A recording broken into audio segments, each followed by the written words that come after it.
પકડાઈ જઈશું. ભગવાન કહે છે કે હું મેથીજી હું થાકી ગયો, હું જરા દામોદર કુંડમાં સ્નાન કરી પાછો આવું છું.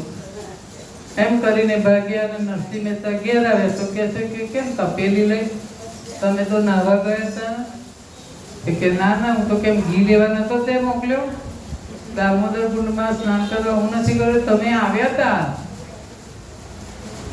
આ બધાને જમાડ્યા, બધાને પાટલા સોનાના થાળીઓ વાડકીઓના બધા ભેટ આવી દક્ષિણ કેવી, અને મારા હમણાં બધા જોયું નહીં, પાટલા લુગડા પહેરીને ફરું છું. આ બધું લાયા ક્યાંથી? ભગત બહુ પાકા હો તમે. નરસિંહ મહેતા સમજી ગયા મારું કોઈ નહીં પણ મારો લાલો કરી ગયો, મારા બાપાનું શ્રાદ્ધ કરી ગયો.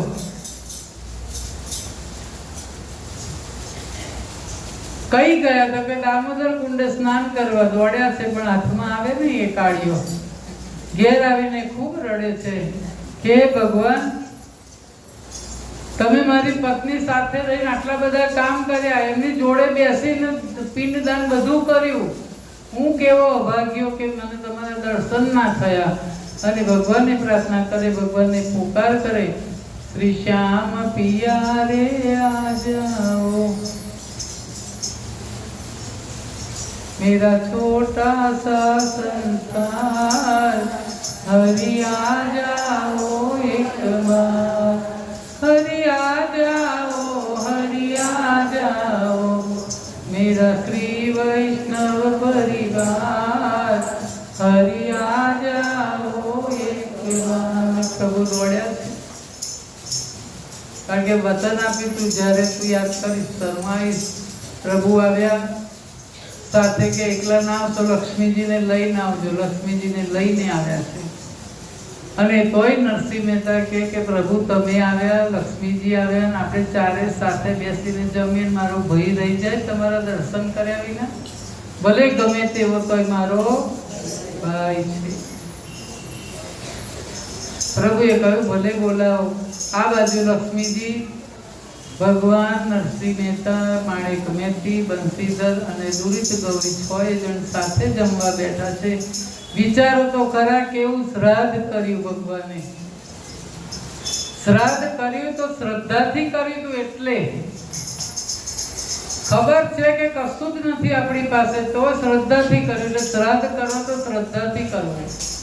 એમને કાગડા બોલાવી બોલાવીને વાસ નાખું, કાગડા ક્યાં આવે જ છે? નહીં ખાતા. ખબર છે તમારી એમને કેવી રીતે કરો છો. તો ભગવાને આવીને શ્રાદ્ધ કર્યું. 7 વાગે બોલું જય દાદા, 7 વાગે બોલું. તો ઘણા લોકો કે તાળી પાડવાની નહીં, તાળી પાડવાનો વિરોધ કરે. ભજન કરવું હોય તો શાંતિથી ના થાય, તાળી પાડીને હા હા હા હા કરવાની શી જરૂર? આ કાશી જોડાના વગાડો ના ચાલે, આ ઢોલ વગાડો ના ચાલે, એ બધાની શી જરૂર? તમે ભગવાનનું નામ લેવું હોય તો શાંતિથી મનમાં લેવાય. ઘણા આવા હોય છે.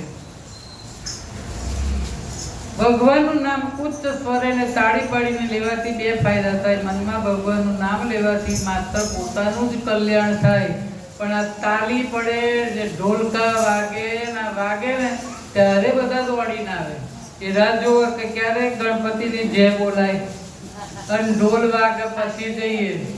હવે ના વાગતા હોય તો કોઈ આવે? એટલે મોટેથી બોલવાનું, અને આપણું કલ્યાણ થાય અને બીજા બધાનું કલ્યાણ થાય. એટલે તાલી પાડીને મોટેથી બોલવાનું. આપણે ઘેર જઈએ, રાત્રે મોડા જઈએ 12 વાગે કદાચ, અને ઘરવાળા બહાર આવીને ધીરે ધીરે બોલો, બોલજો બોલજો.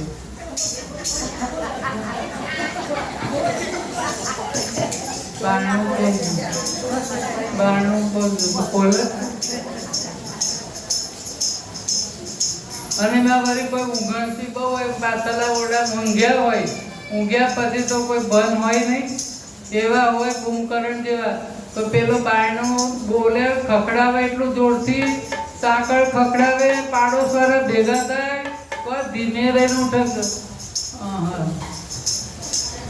તો મારા લાલન બાપા આયા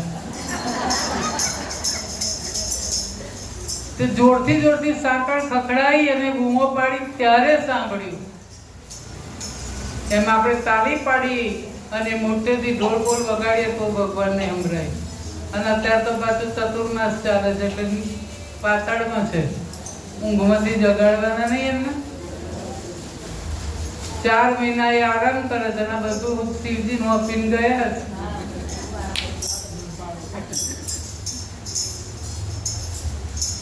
તો હરિદાસ અને ચૈતન્ય મહાપ્રભુ એ બે એકબીજાના સંસર્ગમાં આવી ગયા અને સાવ પલટાઈ ગયા.